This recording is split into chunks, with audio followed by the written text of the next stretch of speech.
All right, welcome everyone to another episode of the Casanova podcast. I'm your host, Mekel Kasanova. I've got the one and only conservative Mexican. Go ahead and introduce yourself to people. Hey, what's up, guys? Thanks for having me on. My name is, well, I'm not gonna give you my name, but I go by Conservative Mexican on YouTube. I've been doing political commentary for about a year now. You could find me on Facebook under Conservative Mexican, also on Twitter under it's Conserve Mex. I couldn't do Conservative Mexican, but I'm just here having a conversation with somebody from Hawaii who has told me that he's now getting into politics. He has gone away from the liberal bubble, and I look forward to answering any questions you have and also your audience. All right, definitely, man. Really glad to have you on here. I'm a fan of your content. And it's kind of funny because we kind of started YouTube around the same time, but I definitely like the direction that you've gone with it. And I'm slowly getting into political commentary, but there's so much backlash when you start talking politics, especially if you're a conservative. Like it's insane. Oh. It's But one of my questions I wanted to ask you is like, what brought you to YouTube, and the second question to that question is, why did you decide to become a conservative channel?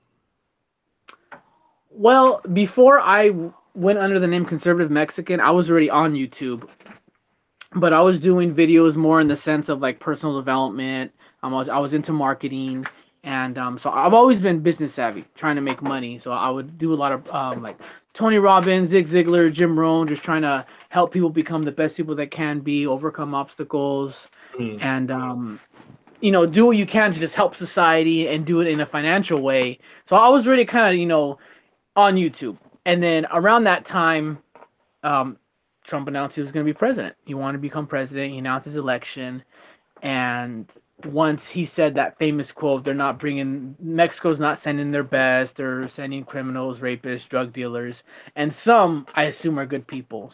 So when that happened, like, the whole internet just blew up. Like, everybody was talking Trump, politics, Republican, Democrat, left and right, and that's basically was my window. Because when I saw it, I was like, well, what's the big commotion? So I listened to it, and I listened to the part where he says they're not sending their best, they're sending in criminals, drug dealers, rapists, and some, I assume, are good people. But the response from the media was he's calling all of them rapists and criminals. But me, from my basic knowledge of what I've known in life, in my short life, if he says some, he's not saying all of them. So right there, that something didn't sound right. I was like, okay, this doesn't really make sense. I know the type he's talking about because where I live, primarily Hispanic. I've dealt with good Hispanics. I've dealt with bad ones. I've dealt with ones that just want to leave people alone. Mm-hmm. I've dealt with the welfare abusers. I've just the good and the bad, So I just started watching videos little by little. Just the first one was a debate between I think it was Jorge Ramos and Bill O'Reilly. Mm-hmm. Because that was number one trending one, and then just by that, YouTube has a thing where if you watch a video on the bottom, it has you may like this video. So I would just kind of just listen to people talking, and I started realizing, wow, I'm more or less more conservative, even though like it sucks because everybody's telling me, no, you're Mexican, you're supposed to be more liberal and progressive. My logic and reason was telling me, no, I'm shifting more to the right. And I noticed the more I would express myself, say, no, I don't hate Mexicans, I don't hate my people, I don't hate women, I don't hate the poor, I just have this opinion. Mm-hmm. The debates I was having weren't rational. They were just like, you're an idiot, you don't know what you're talking about, you're brainwashed. And I was like, oh my God, what did I just get into? But once you get into it and you start seeing the actual impact that it has in your culture, your society, your family life, your relationships, to me, I guess it was just a calling, and I wouldn't, that's where it started from there. Okay. That's and I'm glad that you're making content the way that you are, because it's like the things you're saying, you're shedding light and on situations that a lot of people they don't question. A lot of people just hear something and they go with it, and it's almost like it's the norm. Like, people don't have a desire to actually seek out truth, and it's kind of crazy because we all got smartphones, we can look stuff up easily, but for whatever reason, I see people just, if they hear it on CNN or they hear it on MSNBC, it's gospel, or they read it Mm-hmm. on Facebook. It's that's what it is, and they have no desire to seek out further truth in that. And it's unfortunate. We live in a day and age with so much access to technology and information, and people just don't use it in a way that's constructive in a way. And so, But I think you have to be already on a path to where you want to search for the truth. Like true. me, I was already doing that. I mean, to be honest, before I got into like personal development, making money for myself, I'm an alcoholic. I'm a recovering alcoholic. I've been clean Hmm. for 8 years, and had a jacked up family life, jacked up childhood. So I was already on that path to where I wanted to figure out what was going on in my life, what was working, what wasn't working. So that was the philosophy, that was the psychology that I was reading, that told me, look, you have to be willing to accept that you could be wrong in any given situation. So I already had kind of like a foundation to get Hmm. into politics. Most people are just the average person listening to Trump. They're not taught that, look, just because you have a disagreement, it could still be a good thing if you come out with more knowledge. No, they're taught if you disagree, just shout the other person down, and that's unfortunately how the average person takes politics, which is why we're never, nobody's ever going to question MSNBC, nobody's ever going to question CNN, or if you're Hispanic, all you listen to is Univision and Telemundo. You don't even think to question that because that's our station. That's Hmm. our representatives, and it's just sad because once again, like you've noticed the backlash you get just from being conservative. I'm pretty sure deep down you don't hate your people, as I don't hate my people. I Hmm. see my people as the human race, not Yeah. black, Mexican, woman, trans, gay, fat, rich, poor. It's no, like it, I don't think just because a guy's rich and white, he can't tell me how to live my life. If he can give me information that's gonna make my life better, I'm all ears. Because Hmm. I want to improve. I don't have that ego to where it's like, oh, you don't understand what it's like to be Mexican, so you can't tell me what to do. Or if it's a woman, you can't tell me what to do because you're a man. Like the truth doesn't matter no matter what you are. It's set in stone if it's the truth, and I think that's what we should be searching more for rather than being right and wrong. Right. And it's almost like people just want, like you said, like they just want to be right or wrong. They want to divide further and say that they're part of a select group or not. And it's just an interesting look. Would you say like that's kind of a mindset that people are just taught growing up, or they just pick it up, or what do you think like made you break away from that type of mentality? I mean, to be honest, it was just letting go of my own ego. Mm-hmm. Growing up, when I grew up, my parents divorced when I was a kid. Mm-hmm. So I started working when I was 15 years old, very independent. So I told myself I'm gonna listen to nobody but myself. Nobody's gonna give a crap about anybody more than you're gonna care about yourself. So I had that mindset, Mm-hmm. and I got a good job really young, made a lot of money, had a good amount of success. But then I crashed, got into a relationship, was very naive, didn't know what I was doing, wasn't willing to, you know, get help from anybody. Even when they told me, "Look, dude, I'm here for you," I'm like, "No, no, no, no. I've been doing it my whole life by myself. I don't need your help." So when I Mm-hmm. crashed and burned, and when I was willing to say, "Okay, I'll accept help," that's what changed. I had to, it was that openness to being wrong. That's what made me change from being more, you know, I guess just a know-it-all to like, all right, maybe somebody else can teach me something. And, Yeah. and that's a hard thing. That's probably one of the hardest things you could do as a human being is to accept your own ignorance. Yeah. You don't know everything. Even somebody you may not like can teach you something, believe it or not.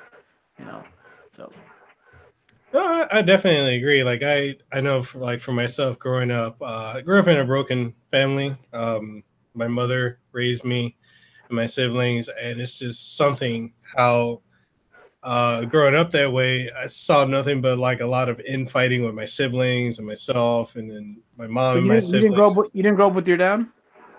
He was in and out. He So let would. me ask you, how do you think, looking back now, how do you think your life would have been different? Because I didn't grow up with my dad either. How do you think it would be? How do you think that affected you mentally, not having your dad? I think, and to be completely honest, I think it still affects me now. I if when I was younger, I would say like when he would pop up, I would just want him around all the time. Like I just wanted him to accept. I want his acceptance and his love, like any kid does from their parent. And my dad just didn't really, I guess in my opinion, I don't think he really knew how to do that. And I think that if he was around, if I'm being honest now, knowing him as I know him now, I don't think he would have been a good influence on me. I think I would be a Mm. completely different person than I am now. Because I went through a lot of shit, not having a dad, not knowing what it was like to be a man or to have a male role model. You know, just having my mom, who's mom, dad, God, authority. You know, she's Mm. everything in one. It really did. I guess it's a good and bad thing, but uh, it. I think it's a bad thing when you don't have your dad around and you're kind of just you know shuffling through life. Like, what do I do? What do I? How am I supposed to be in certain situations? And then you just get to a point. Like for me, it was seeing things that my siblings would do, and they would constantly run into the same situation over and over and over. And same thing with my mom. And I'm like, okay, so I'm gonna just do what I want to do. Like that was my mentality until I started hitting brick walls when I got my first, my first relationship. That was a train wreck. That Yep. was a train wreck. It was really bad too because I had my first child with my first girlfriend, my first relationship, and we got married, went through a lot of stuff, and our daughter passed away uh, Oh, sorry to hear that. was it sudden infant death syndrome when she was not even two, and it was it's just it was one of those things like when I tried to go to my dad and talk to him about it, and his thing was I'd never been through that, so I don't know what to tell you. Man up. And so it's been Wow. 10 years now.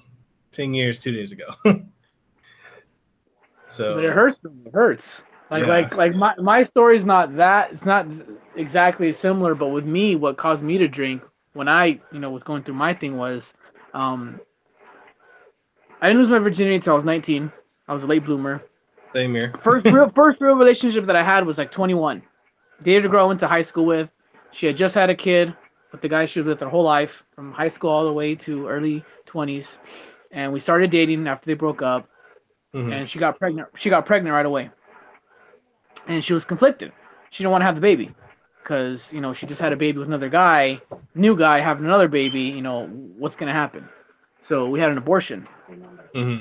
Tore me apart. I just went deeper into myself. I didn't want to talk to anybody. I didn't want to help anybody, and it was like it would have been nice to have a father to talk Yeah. like somebody that you actually can trust, and that's where like the first question you asked, what got me being more conservative.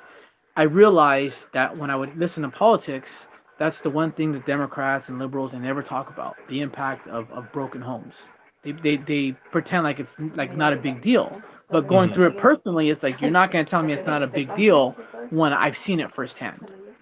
And whenever I talk about that, the argument is always, well, there's men. Now realize this: it's always there's men, not women, because see, there's bad fathers out there, and there's bad mothers out there. But the conversation is always, and it's generally from a woman.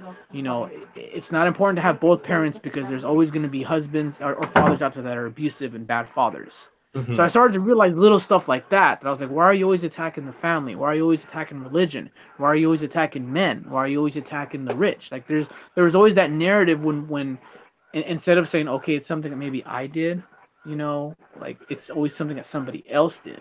Yeah, it's like no accountability whatsoever. And it's just it was very crystal clear for me after I found out their views on the family. I was like, yeah, I'm a conservative because you're not going to tell me the family is not important.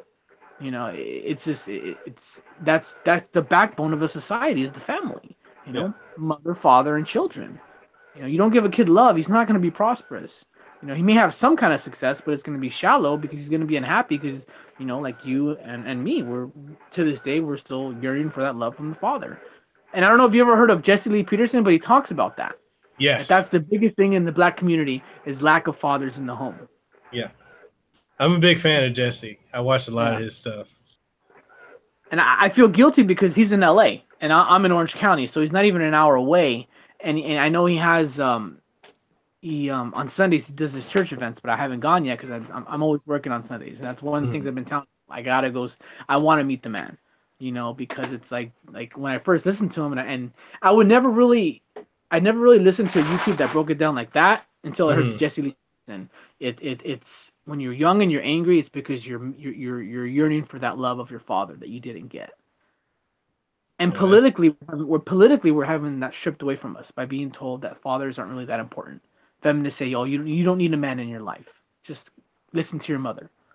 Well, look at the generation now. Look how the kids are. Look at the LeBron Jameses and the Kevin Durant's. Notice how they always say, "Oh, I love my mama. She's the biggest thing in my life." What about yeah, your dad? Is it the dad's fault? Was he a loser, or did your mom just pick a loser? It could be one of the two. yeah. No, it was little stuff like that that I was just like, even though I wasn't 100% politically savvy, I would look at little things like that, and it's like, just from my limited knowledge of politics, that's not true. I know that's not true. So it's just. So are you do you so you talk to your dad now?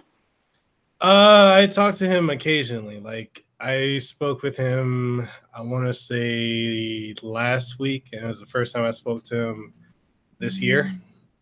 Mm-hmm. Um, I think he's closer to my three of my other siblings. We're not really close. It's just, and it's really difficult because it's like one of the things with my dad. And it was hard growing up as a kid trying to understand why he would pop up every weekend or every other weekend, or it then eventually became once a month or once every few months, or once a year on a birthday. Yeah. It's It always kind of going. That's how my dad Yeah, was. Exactly how my dad was. It's just like. and see, like the one thing with my dad was he would always be like with another woman and her kids, and so he would be living with another woman and basically raising their kids, and it would always be a situation where it's like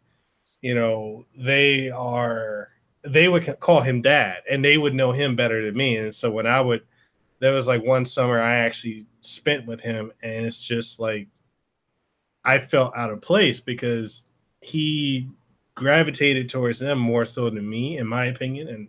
And he probably would disagree with that, but it's almost like he didn't know what to do with me. And it's interesting because, like, I'm 29 going on 30. My oldest sibling is 50. Oh wow. So I was like, so my parents, their first child was 1968, 69. And then there's, in the 70s, there's two, and then the 80s, early 80s, and then there's me at the tail end at 88. So it's like I grew up when my parents had already split. So I never knew what it was like to have them both. And like my siblings always tell me, like, well, you don't know what it was like when we were growing up. I'm like, yeah, you're right. I don't. I don't know what it was like. I didn't grow up with dad there. I didn't grow up with, any male figure other than like I have one brother who's currently right now, he's super pro Black Lives Matter.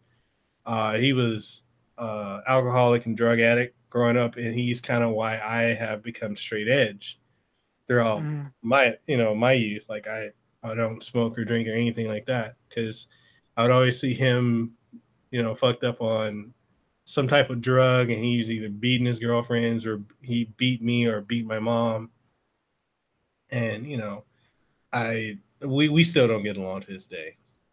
And then I saw my other brother growing up, and he became a cop, and he was cool. He was laid back, mellow, and I kind of started emulating him to the point where I kind of would expect him to kind of be like a father figure because he's like a decade or so older than me, but he's the closest thing I knew to what a dad was, and he tried to fill that role. But that's one thing, like in the Black and the minority community, or specifically the Black community in this instance, like I've noticed that when you don't have a father around, sometimes one of the siblings, one of the boys, has to take on the father role for the other siblings, and it shouldn't be that way. That shouldn't be a responsibility of a child. Responsibility of the parent. Yeah. So a But lot of stuff. that's a scenario that's even it's even gone up in the white communities. I've I think right heard. now, I think the highest is Hispanic and blacks. Like 70% of us grow up in out of families that aren't together. seventy Hmm. percent, and whites are like at 30, which is that's much lower, but it's still high. Back then it was like 10, and then Hmm. Asians are like at 18. And so when I looked at those numbers, and when I would hear white people talk about it, I'm like, let me see. The smartest and richest races in America are whites and Asians, which so happen to have lower, rates of having kids out of marriage. So Hmm. there's got to be some kind of correlation. So and if you actually look at math, it makes sense because if you have one parent working, you're going to be poor. You have two parents, that's two incomes. Right. And like I said, like to me, that's common. It's like basic common sense. You're not gonna have a good life being raised by a single mother because that's the job of two parents. A man and a woman are supposed to raise one child, two child, three children. So instead of trying to tackle racism, inequality, or whatever, tackle what's going on in your home, what you can actually control. But that's just a topic that it seems like nobody ever wants to get into because that's the ego. Maybe you messed up. Maybe your mom messed up. Maybe your dad messed up. Or kids tend to like most kids when they grow up in broken homes, they think it's their fault. My parents split up because of me. Yeah. I felt that way. And then you start blaming yourself. Well, maybe my dad wasn't around because it was because of me. Maybe if I would have been a better child, you know. And no kid should ever have to think that way. That's the parents' job. If you guys decided to get married and have kids, or if you decided to have kids, that's it. There is no breaking up. That your children are more important than your selfish desires. That's my opinion. But now things are more lax to where it's like, well, if you get a divorce, it's okay. Section 8, food stamps, free this, free that. There is no disincentive. We've taken away the disincentive not to do the right thing. Right. We reward bad behavior, and this is why we have the society. Black Lives Matter, La Raza, and I said it right when Trump got elected. I was like, you know what? I'm like, these Black Lives Matter and these Mexican radicals, they're gonna create racist whites again because they're Yeah. gonna sit there, damned if I do and damned if I don't. So fuck them. I'm just gonna stick to my own people, and that's bad. And minorities don't even see how they're contributing to that. And if you try and tell them that, oh, you just sell out. You're just trying to appease the white master. It's like, no, motherfucker, I'm trying to tell you something that's like that you're not seeing. And it's scary because I was sitting down, I was talking to my current wife.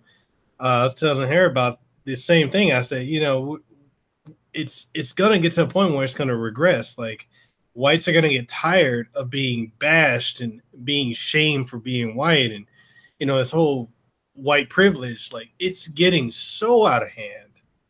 Like all the stuff that's going on. Like I was watching. I don't know if you ever watched the guy No Bullshit. Sounds familiar. Yeah.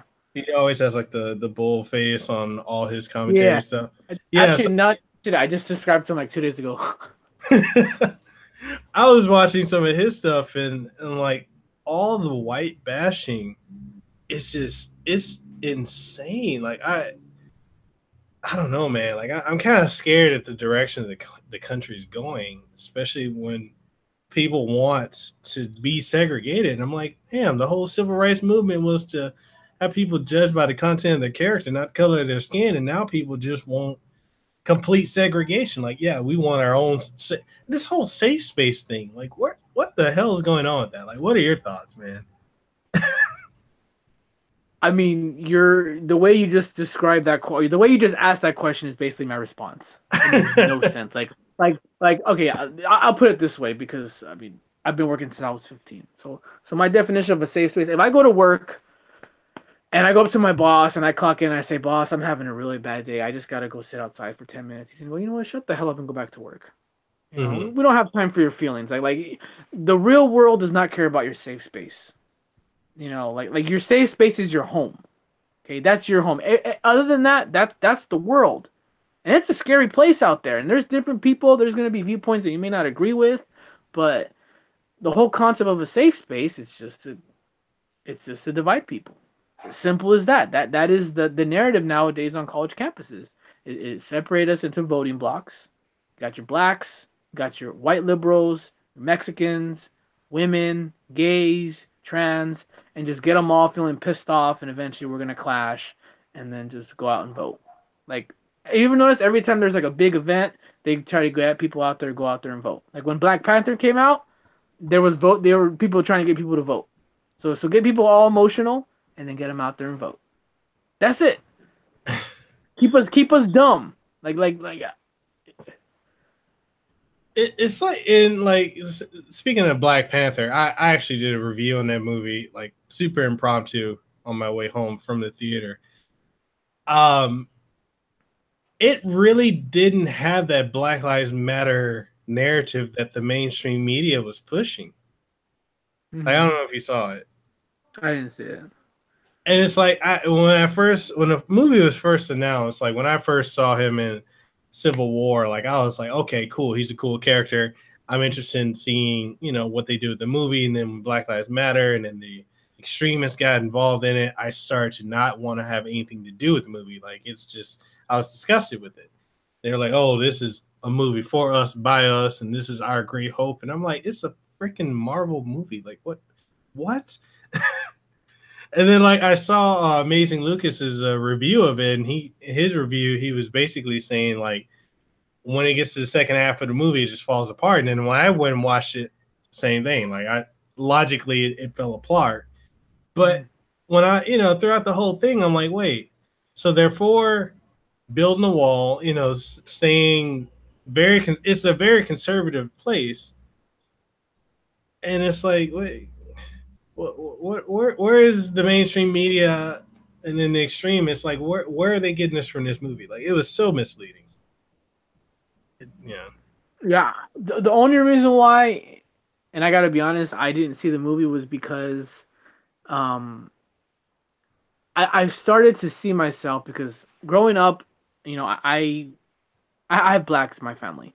You Mm-hmm. know, I have black cousins, so growing up, I've never grew up prejudicial because I mean I have had whites in my family, Hispanics in my family, blacks in my family, I have Cubans, Puerto Ricans, so I've had all races. I've seen the Mm-hmm. good and bad about in all of them.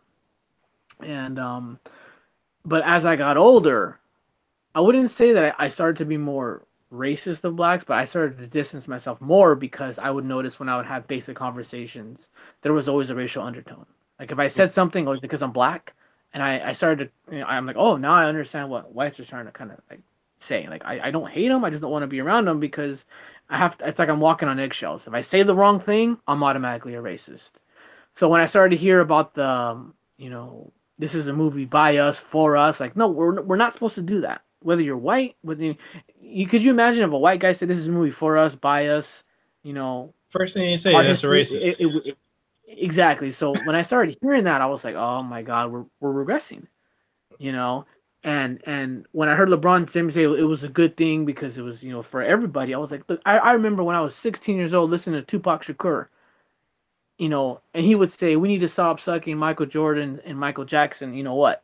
We need to do something for ourselves, our schools, our cities, not athletes and musicians. It's good to look up to them, but look up to the teacher, look up to your father, look up to your mother.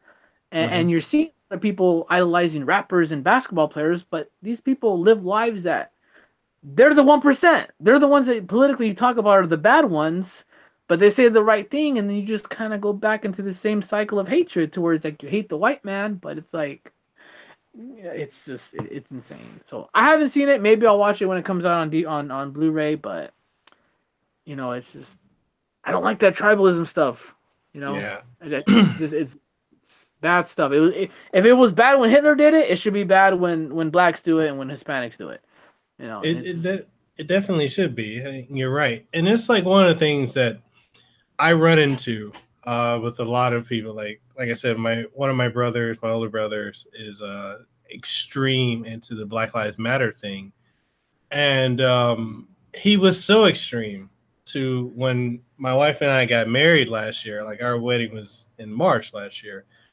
I invited him, and he decided to text me saying how he's not going to come, and how because my wife is white and Hawaiian.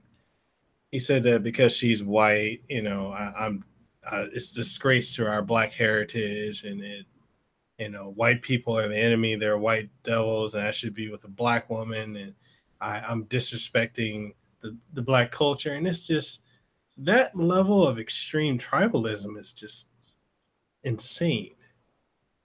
And I've one of the things he would say to me, and I have other black friends that say it too, and I see it on Twitter as well. They're saying how we're oppressed.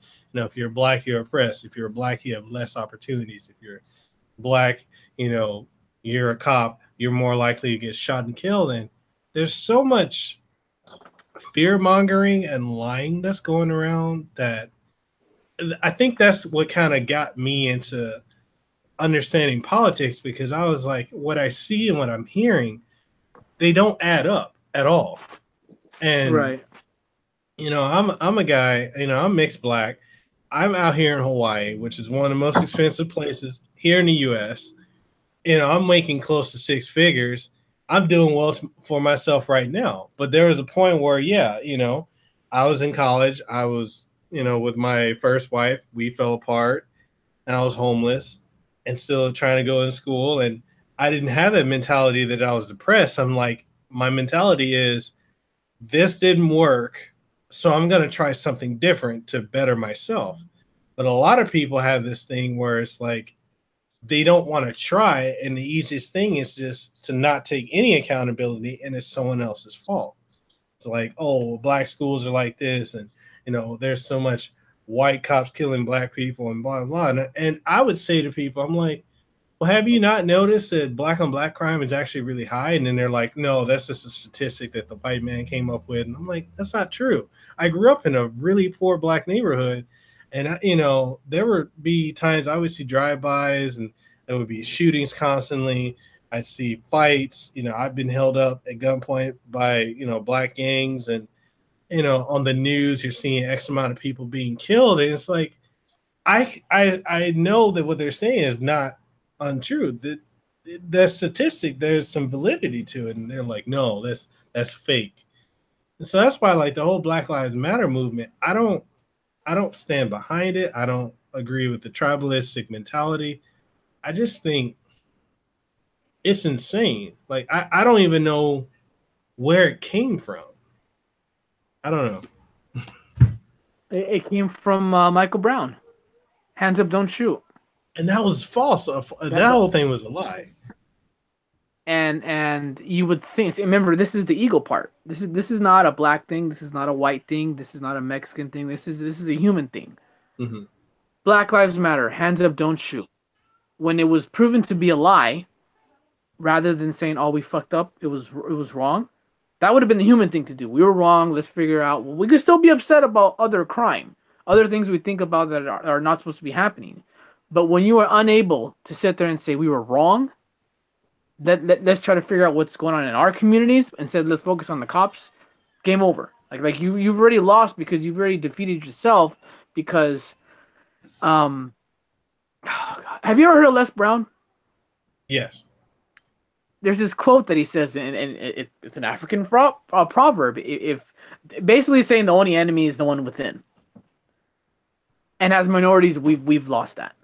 Okay, because we're always looking at what's in front of us, and that's it. That's why Black Lives Matter will never work, because they'll never look at, like, the fatherless thing, not having the father in the home. Which, by the way, if you actually look at the roots of that, that was some progressive shit. That was Lyndon Johnson fighting the war on poverty, saying we're gonna give you benefits, but you only can have one parent in the household.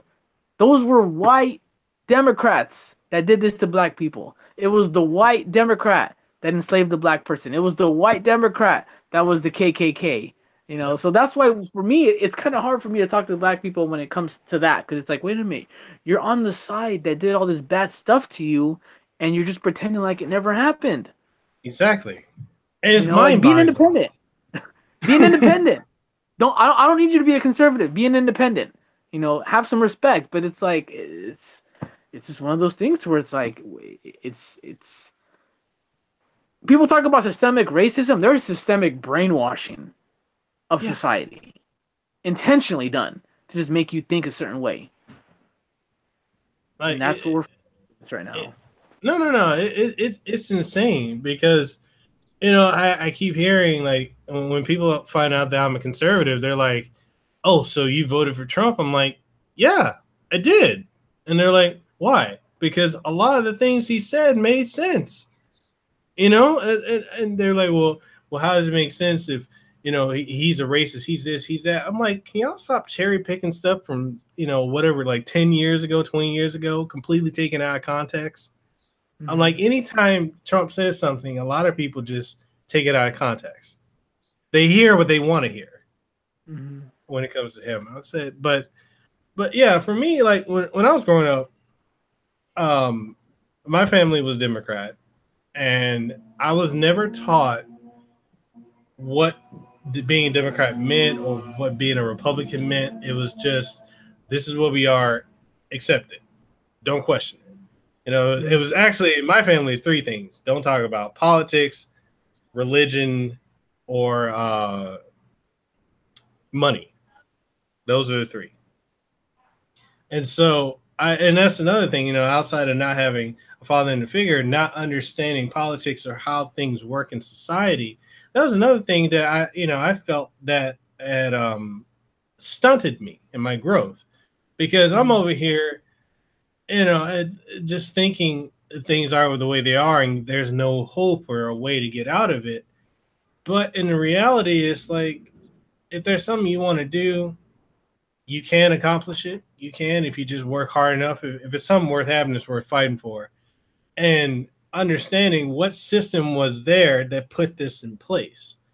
And I was never told what this system was. It's like, oh, Republicans, they're against minorities. And it's actually the opposite's true. It's just amazing how the side that does all the wrong has gotten the people that is wrong to believe that they're the good guy. Mm-hmm. Exactly. So And isn't it kind of weird, the three things that you're told not to talk about, politics, religion, and money, once you kind of learn about that, life seems to get a little bit easier. it You does. know, you kind of start to figure out the puzzle little by little. You still don't know everything, but oh, okay, now this makes sense. Now I know why this guy thinks the way he does. So that's why I say it's done intentionally. Like I truly think, and I mean maybe this means there is some kind of racism. Maybe there is, maybe it is just the white liberal that believes that they are the ones that should, you know, just they have the torch and they're the ones that pass it on, but under their rule, and I don't want to believe that because then that means it's inherently inside white people, but it's what I've seen so far. Whites don't care about me as long as once I showed that I was a conservative, all of a sudden color of my skin didn't matter. I was still a racist, I was still a bigot and a sexist and all that. So it's just, I don't know. It's just I'm still just trying to figure out that way to reach more people. Because I just do YouTube. I would love to go out in the streets and talk to people, but it's just, man, it's like being a conservative. It's like 1 against 100. It You know, really is. and I think that's the beauty of social media is that you can go on social media and there's other people out there that are like us. All right, you know what? I have the same beliefs as you. I just can't say it in person. I can't say it in front of my family or my friends or work because I immediately get attacked. And these are supposed to be the good people. You would think they'd be able to talk you down in a rational way. That's the complete opposite. They look at you like you're the devil. You Yeah. know. I mean, come on, look. I voted for Trump, and he's the one that's trying to deport our people. So I mean, it's like I'm still trying to figure out who has it worse. If you're a black conservative or you're a Mexican conservative, because either way, they're gonna, you know,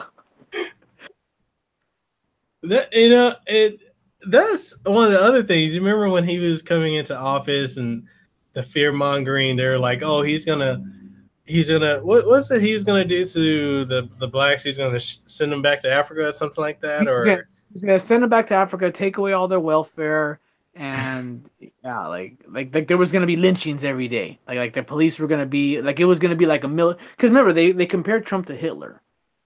So they wanted to make it seem like America was going to be a police state where it was like the government controlled everything. Which, if you really look at it, like look what they're trying to do now with the Second Amendment.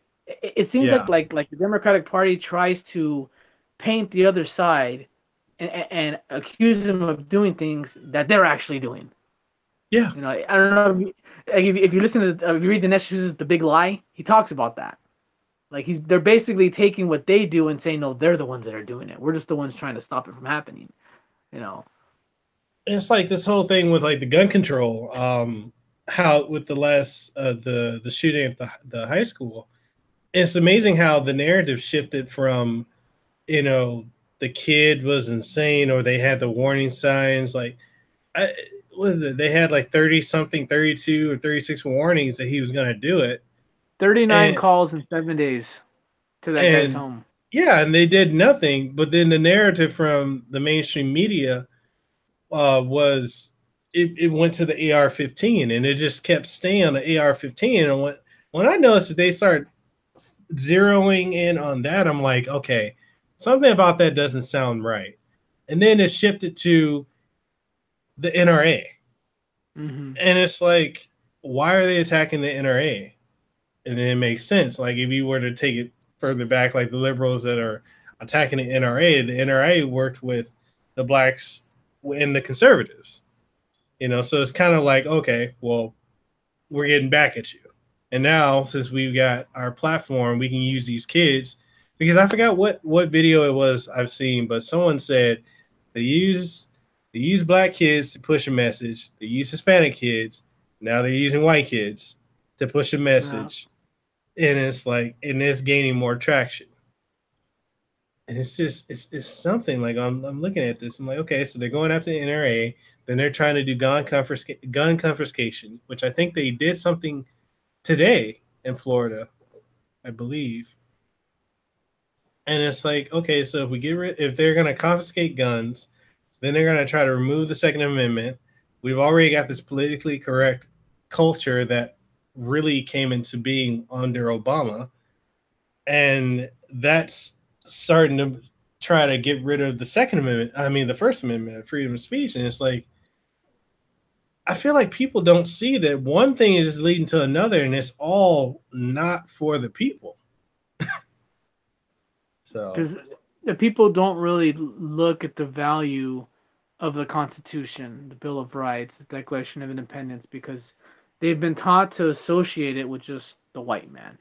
That's it. And what I learned is we got our Constitution from the Enlightenment. That's philosophy. That's not black and white. That's man from the beginning of history trying to figure out the truth, mm-hmm. succeeding, failing, trial and error. You got philosophers from the beginning of time writing stuff down. Another guy picks up a book, he puts his little, twist on it, and on and on and on. And basically, Western civilization came from the Enlightenment, and America is like the culmination of that. And we've just forgotten that because, like you said about with the First Amendment. I was watching. Have you ever listened to Steven Crowder? Yes, big fan of him. And he had a segment. The one changed my mind. I'm for the Second Amendment, and this guy brought up the topic like, why don't we just get rid of guns, like Australia does? Yeah. And he goes, well, are you willing to give up your freedom of speech? Because Australia, they regulate speech too.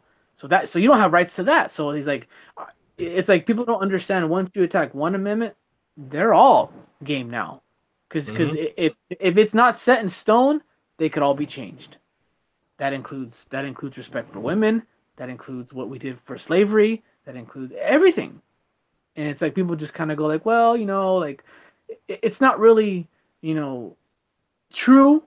We can kind of change it here and there, but if you change it enough, it's not what it originally was, and America won't be what it was, and people just don't see that. Like let's say you're a skinny person and you start to kind of slowly get off your diet and you kind of eat junk food here and there. It may not seem like a lot. Give it 5 to 10 years, see where you're gonna be. You keep eating healthy, you keep smoking, you keep doing drugs. 10 years, night and day. You know, oh my God, look at him 10 years ago. He was such a healthy guy and rich, and now he's just a former shell of himself. Well, that's what could happen to America if we don't have these kind of conversations. And, they're tough conversations because if anything, you're going against what other people perceive as your people. But I think that was the gift of America, is that the way it was set up is for everybody as long as we follow the same rules. Yeah, agreed. um, and it's just it's damn, I lost my train of thought. What you said was so good. I was like, damn, I had something. Okay, so here's my question. I want to get your thoughts on the recent national walkout, uh, Black Lives Matter, and the mainstream media indoctrination as a whole. Like, I want to get your thoughts on that. On the walkout, Yeah, I mean, it's complete garbage, to be honest. Because like what you said, as far as how it was politicized, the whole thing with the NRA. I mean, I don't even know if it's true, but somebody told me that the NRA was formed for blacks to defend themselves against the KKK. I've I, heard that I, I too. keep forgetting to look that I keep forgetting to look that up, but and I just did a video earlier where a teacher was let go for 2 days. They suspended her because she told her students, "Do you think public schools would allow kids to march for abortions against abortions?" Because we're talking about loss of life, and let's say you want to rally for a good cause, fine, but do you think they would be open to a different narrative? And we Hmm. know that's not the case. So this whole walkout thing was supposed to be in remembrance of the people that died, but it's been nothing but a political statement. They're attacking the NRA, they're attacking the Second Amendment, and it's the same thing. It's like college campus, but now we're doing it at the high school level. Teach kids at a young age that Republicans are bad. I don't think Democrats are bad. Like liberals, like classical liberals that just say, you know what, I have a different opinion. But the progressive wing, now they're the ones that are getting more radicalized, and it's getting really bad. So it's just, if you want to go out and you want to remember people, that's good. But when when you're constantly trying to attack a certain side, look what you got. You got Trump. And if you keep doing it, you're gonna get worse than Trump. Yeah. If you think Trump is Hitler. And what's just gonna happen is you'll get a guy like Trump, you'll get a guy that's worse, and then to combat that, you're gonna get a person on the left who's even worse, and it's just gonna blow up, and we're just gonna, like, I still firmly believe that we're gonna have a civil war. We're just one tragedy away from there being a civil war. No, One I agree with you. protest. I thought it was gonna happen in Charlottesville, but luckily nothing happened. But if Trump builds that wall, that could push some kind of civil war because it's just. I don't know if you've ever lived in California, but they don't like whites here at all in California. And I think that's what pushed me more to the right, was that I saw firsthand, because I was raised more American, and I was like, wow, these Mexicans are pretty racist. Like they're worse. Like it's just it's bad. You know. And as far as Black Lives Matter goes, I mean, I think deep down, like your brother, there probably are some people out there that have thoughts and could lead to something, but we've become too radicalized. We're too much to the left, too much to the right, and we're not even willing to have a conversation. And I think that's, like, I personally thought when Trump got elected, people were going to be like, wow, like we were wrong. Because I mean, everybody was laughing when he said he was going to become president. He had no chance of winning up until the elections. Hillary's going to crush him, and then he won, and everybody was just like, "Oh, this is a white, like Van Jones. This is a white lash. It's because of the white people." And I'm looking at the numbers, and I'm like, "Yeah, but Trump got a hell of a lot more of the white woman vote than he was supposed to. He got a hell of a lot more of the black vote than he was supposed to." Right now, there's a bunch of black conservatives coming out. Like that's the next big wave right now. Like once the Democrats shut down the government over DACA, a lot of people got pissed on that. They're like, "Wait a minute, oh, so this is the narrative now." Hmm. So it's now is going to be, if anything happens, it's going to be right now. Cause it's gotten that bad to where it's like you have the blacks and the Mexicans fighting over who's the most oppressed. Like it seems like it's every other week. You know. So, like, as far as like the wall and DACA, in and even Antifa, like, what are your thoughts on them, like, on that as a subject? Well, Antifa, they're basically communists. Yeah. So I mean, that's a no brainer. You're not going to tear down the government. I mean, can we fix the government? Yeah, but I mean, when you go that extreme, like I said, I mean, I'm in California. The kids out here, they're embracing socialism and communism like it's a good thing. It's that bad. As far as DACA goes, I'm against it. At first, I was more for it because the whole notion that if you were brought here when you were a kid, you didn't do anything wrong. But I've seen it for what it is, because when um, when it came out on the mainstream media that Trump was going to work with Pelosi and Schumer on DACA, that was going to be the deal. It was basically set in stone. We're gonna give amnesty to the DACA kids, and you give us the wall. Well, Hmm. when the Dreamers found out about that, they were basically brainwashed by progressives that no, it's about all of us. The progressives want every single illegal in the United States to be given amnesty. And so when I heard that, I was like, that's not going to happen because it's going to be Reagan did that in the 80s. So he Hmm. did it then, it got worse, then it's going to get even more worse. And I've already seen how California's just shifted in my 33 years. Give it another 50 years, it's going to be California, Arizona, Nevada, Texas. It'll just like a plague, like a virus. It'll just be all brown. You guys will be gone. Blacks, they'll go all the way to the East Coast. It'll just be like, because in California they let them all in. It's just once you cross the border, that's it. You're here, and you get all the welfare you want, all the government assistance, and it's just housing's going up. So it's like it sucks because I get branded as a sellout, but it's like I'm looking at what's best for everybody, not just my people, because my people are Yeah. supposed to be everybody. So And that's the whole thing too. Like I remember I watched Tucker Carlson when he was talking to, I think that lady's name was Jalissa Arce or something like that, or mhm, Arce, and how she came on a visa and then she decided, or her mom decided for them to stay, and she got the social security, the fake social security to get a job at Goldman Sachs and whatnot, and to her, and I was watching Jesse Lee Peterson's show yesterday where he had the kid from Singapore, and it's like a lot of the people that come here, they have a sense of entitlement that they have the right to be here and the country has mhm, to bend to them. And I'm like, if that's not put in check, that I mean, look at countries like Sweden, Germany, they're being destroyed by mhm.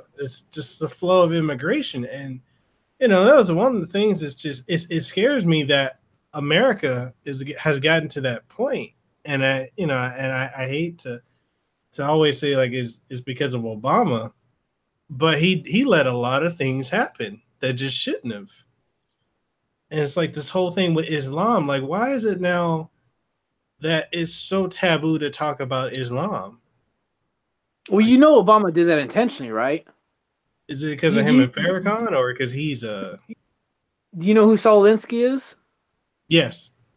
Yeah, I mean, there's this. What is the article called? The Useful Idiot. Like he basically plans it out, how to control the masses through a centralized government. Like basically all the stuff that's going on. Like Chicago is a perfect example of a centralized government. It's poor, police, ghettos. People rely on the system. You're given something, but you never really get ahead. Mm-hmm. It's just. I wasn't. Obama was like the biggest fuck you to America in history because it was like I'm gonna tell you I'm gonna be the black person, I'm gonna be the next JFK, and I just made things 10 times worse. Like the worst thing that Obama did was basically when Black Lives Matter got militant, he basically just egged them on. I mean, as a conservative, if I see a Trump supporter attack a Mexican or a black, I say we're better than that. You better knock that shit off because you're gonna reflect on us. Obama basically just said, "You do what you got to do," you know and I think people pretty much woke up to that. At least some did. You know. Yeah. Uh, so with the mainstream media indoctrination, CNN and MSNBC seem to have like a stranglehold on people. It seems. I know out here in Not Hawaii. really. Not look at their numbers, dude. Not really. CNN's barely breaking 1 million views a day. Fox is doing like 3 million. No, It's it's true. it's it's just the ignorant masses though. That's what it is. It's not. I think that was the biggest thing about Trump though, is because he was able to speak to so much people through social media, and they say that he's stupid. The fact that if he is stupid, that's probably one of his biggest assets because he says things in kind of a no BS manner.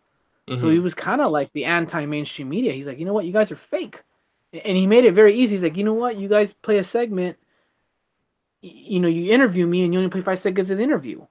And it's easy because with the internet, you could actually look up that article, look up that tape, and it's like if anything, it's like the fact that he's not as smart as the media, he actually outsmarts them in that way because they try to be so sophisticated that it comes out fake, and people can Yeah. understand that. People can see that because by and large, people don't like the government.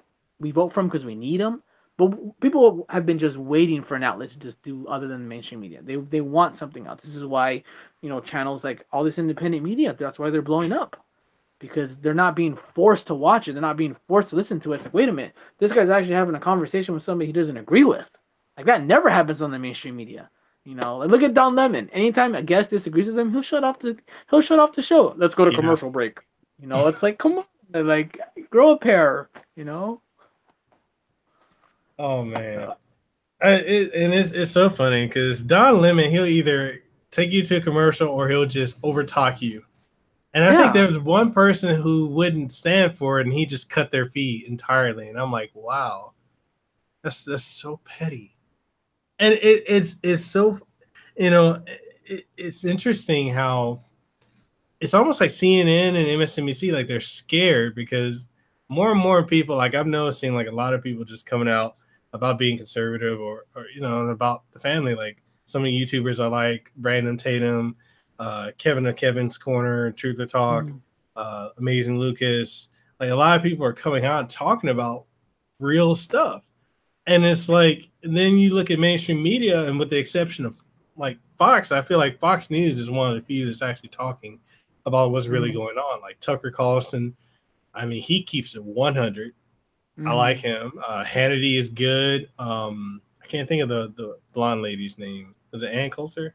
No. Yeah. Well, she's good too. Yeah. Then you've got like was it Daily News?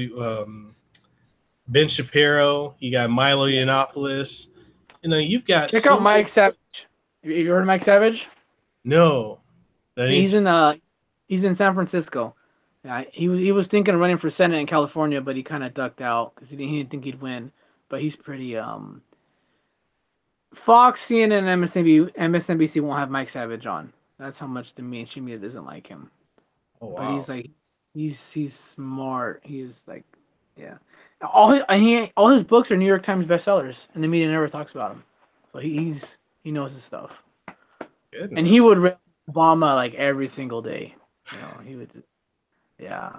I want to try and get on his show, but it's just I'm always so busy. Like even just doing this interview now, I already know when I get off of it, my wife's gonna be like, "Oh, you done now?"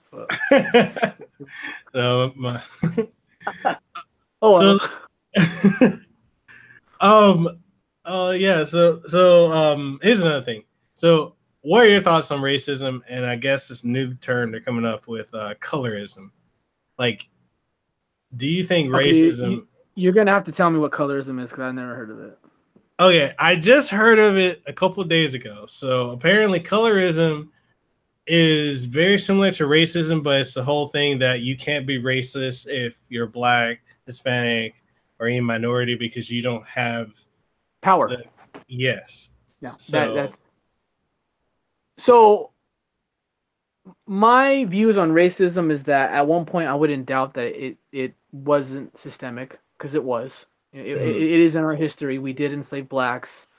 We did go to war with Mexico, but that's nothing that hasn't been common to human history. mhm, Every single civilization has done it. Before we took, I mean, Africans enslaved one another. They sold each other to other countries, to India.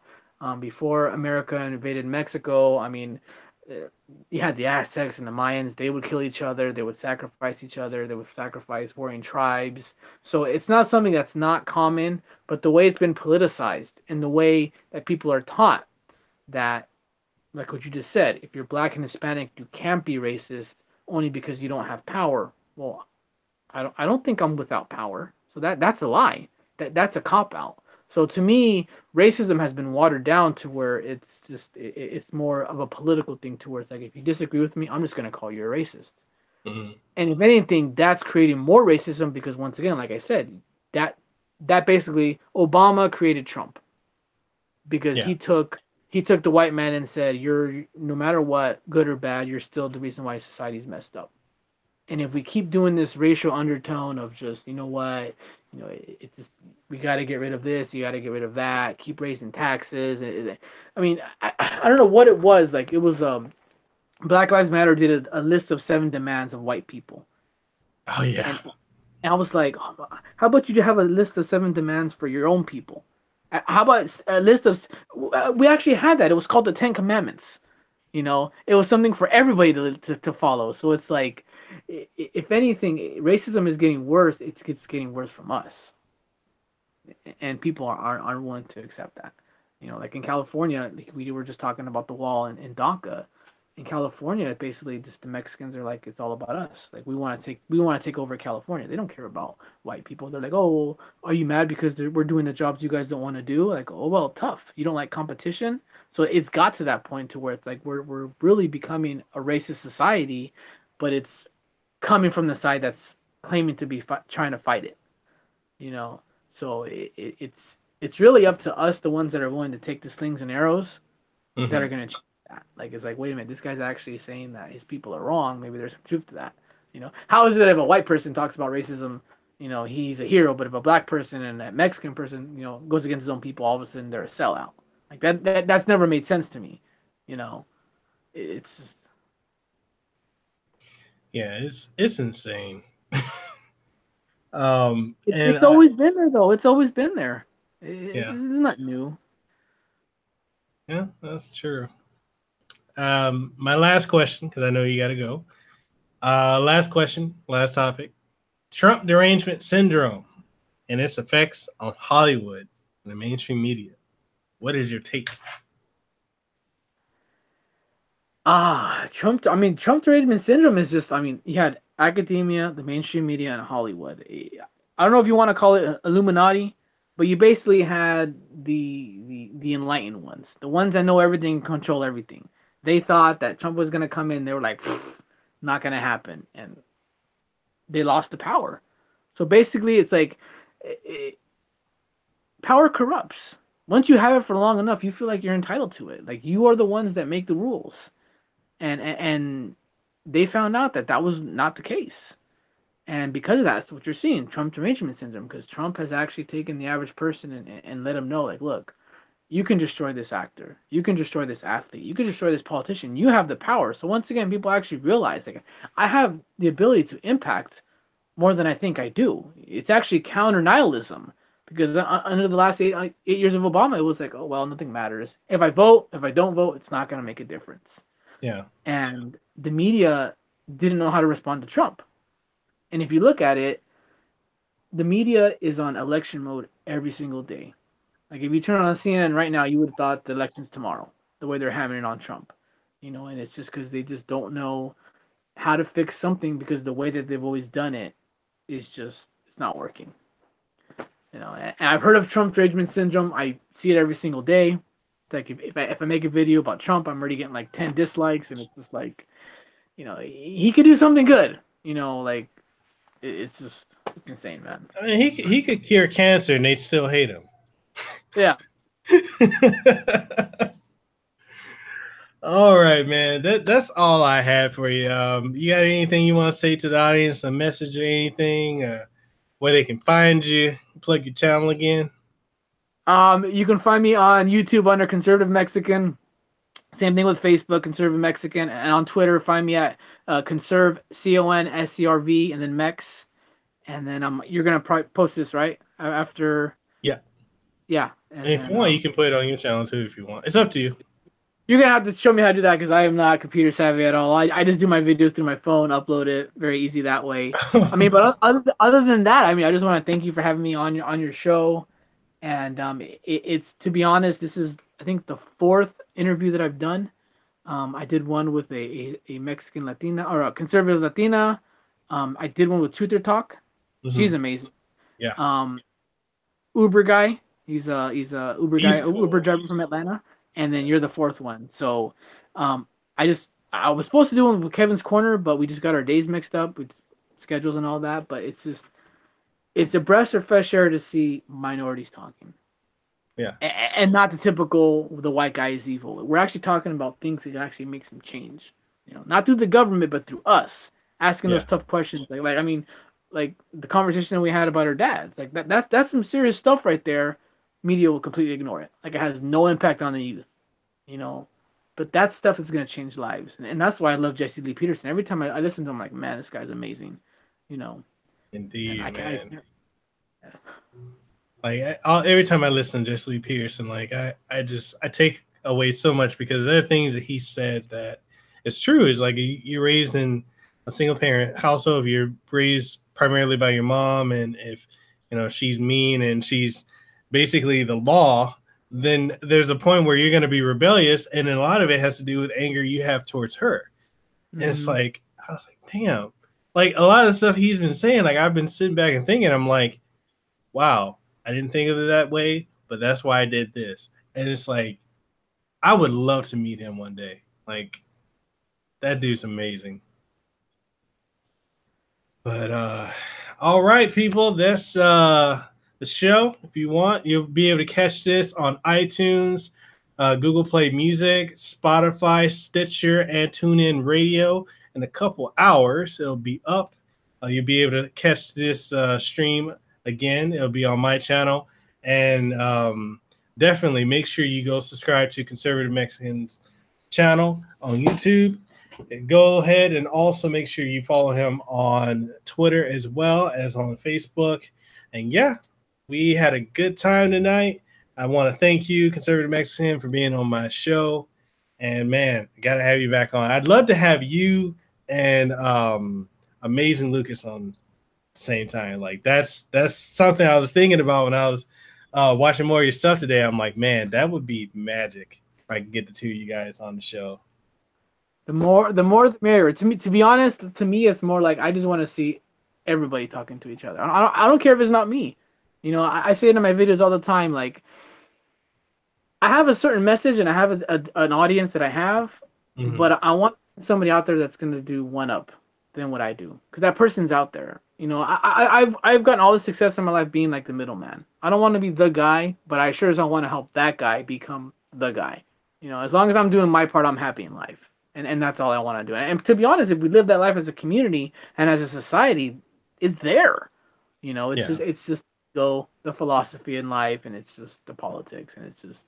But I mean, to be honest, to me, it's fun. It has its hard moments, but it's conversations like this that you leave the conversation like, yeah, it's worth it. It's worth all the backlash and the trash talking and the coonery and all that stuff. It's all worth it because you know you're doing something genuine. You're not being manipulated or forced to think a certain way. You're just these are your thoughts. It's coming out. You know. Definitely, So. man. I really appreciate it. Like it's content like yours and others like that's helping me.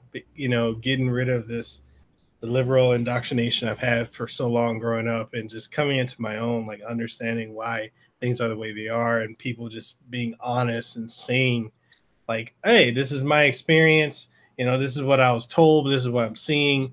This is the reality. Like it really helps because I'm learning. Like I said, I didn't grow up understanding politics, and it's really only since I've been with my wife in the last, 2.5 years we've been together that I've been delving into politics and trying to understand, like, and I want to thank my friend Squid Vicious. He's in the chat.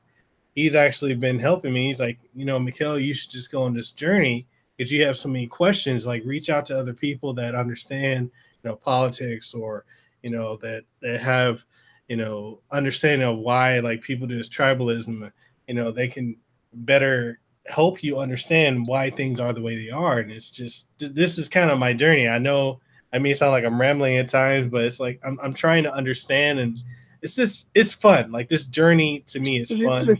That's the funny thing, because you're saying like, oh, I know it sounds like I'm rambling, but I think that's how in reality how we all feel like we're just rambling, but it's frustration and you're trying to get it out because you want to figure out what it is, what's the BS and what's actual genuinely the truth and what you're trying Yeah, to achieve.